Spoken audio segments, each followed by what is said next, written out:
First of all, we made a strong effort to stay and within the guidelines and requirements from the Expo committee. But on the other hand, we always knew that the Expo for itself couldn't be a sustainable event. Whereas for us, we used this more as a platform for exchange and a platform to speak about new inventions in the market.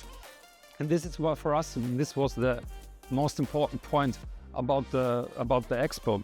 So for us, it was the sustainability on the project was a fundamental design aspect from the beginning. You have to know that in Austria, sustainability is it's state of the art. So for us, from the beginning, it was clear that we have to design something which is sustainable and can be reused afterwards. This was also the basic principle on our design, to do something that can be easily disassembled afterwards and reused. And moreover, we saw this all as an opportunity to also show in where Austrian craftsmanship, Austrian timber craftsmanship is capable at the end of the day. So this was more or less our design principle, how we achieved these goals of sustainability.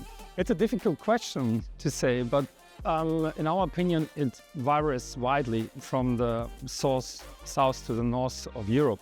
So whereas in the north, it's widely embedded in these traditional timber constructions, in the south, there is still a lot of development in this sector to do.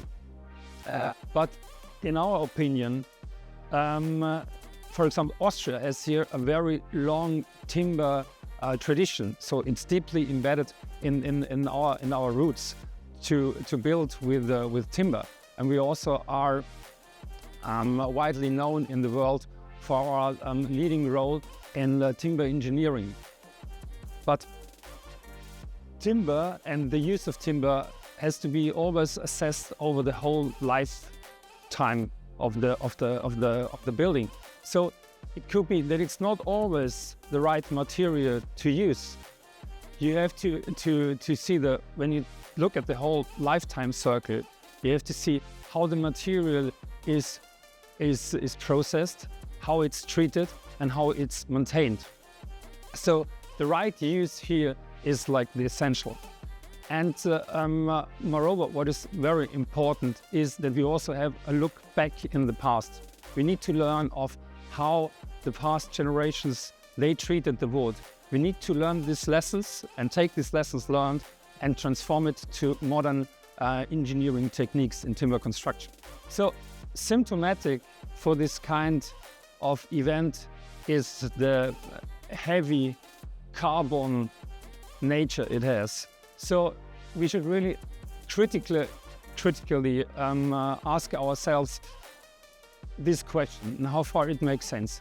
But for us, as I said before, it's crucial and it's a very important platform for exchange, dialogue, and also if we want to keep a leading role in Europe as promoting sustainability ideas, I think this kind of platform is invalid.